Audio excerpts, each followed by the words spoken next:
Approximately 30,000 children are on the Child Protection Register, and those are just the cases that have been recorded. There's many that go undetected. One child dies a week from child abuse, even with all the child protection laws we have out there. There are 4 main types of child abuse: neglect, sexual abuse, physical abuse, and emotional abuse. 90% of the abused know their abuser well. They could be a family friend, a babysitter, a parent, and 1 in 4 girls and 1 in 6 boys will be sexually abused before they even turn 18 years old.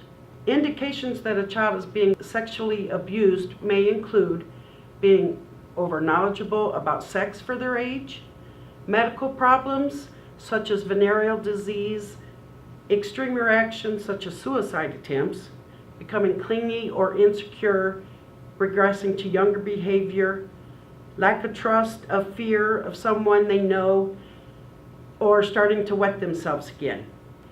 Child sexual abuse can have lifetime impacts on survivors, especially if they don't have any support. It can impact their school, lead to heightened symptoms of post-traumatic stress disorder, higher suicide attempts, drug abuse, higher likelihood of teen pregnancy, and chronic medical issues. Some indications that a child is being physically abused may include unexplained injuries or burns, unlikely excuse or refusal to explain injuries, refusal to dress for gym class, fear of medical help during examinations. Some may even experience self-destructive tendencies such as eating disorders or alcohol and drug use, fear of physical contact like shrinking back when touched. Some indications that a child is being neglected may include constant hunger or tiredness, poor personal hygiene, poor state of clothing, such as being dirty or torn clothes, untreated medical problems, no social relationships, or compulsive scavenging, such as stealing.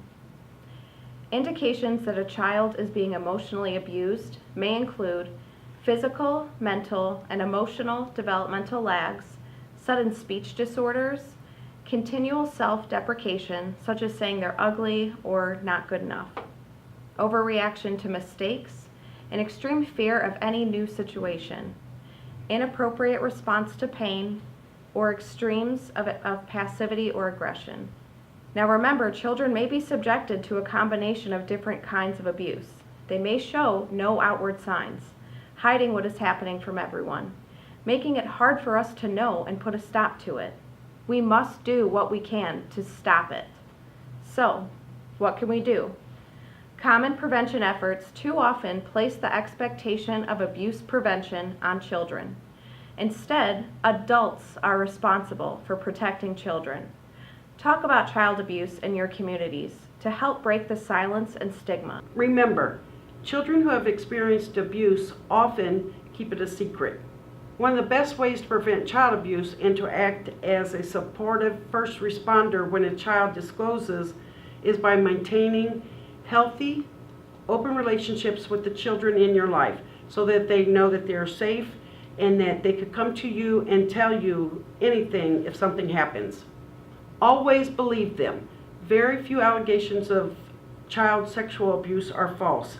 If a child comes to you and tells you that they have been abused, believe them, support them, and know the mandated reporter laws in your community.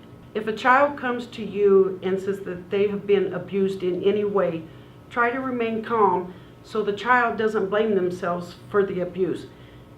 If you go and act like you're mad or angry, the child may change their story to avoid the feeling that people are angry or mad at them when the abuse is still happening.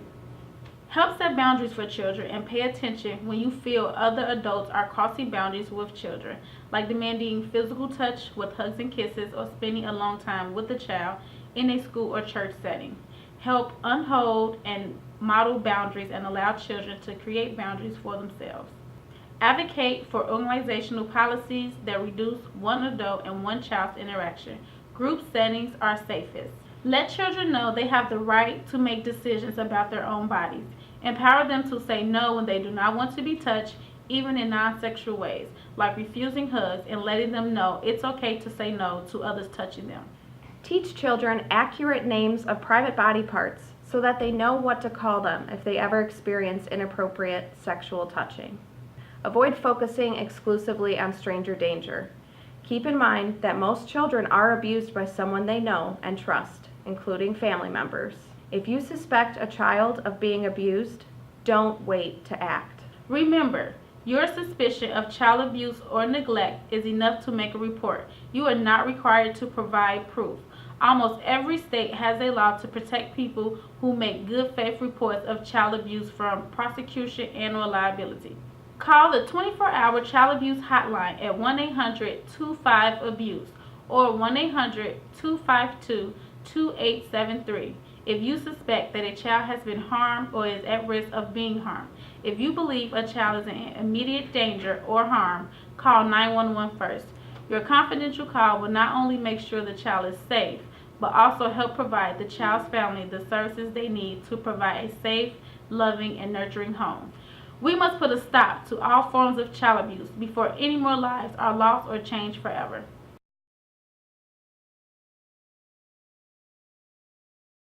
If you like this video, please don't forget to share so we can spread the message about Week Without Violence.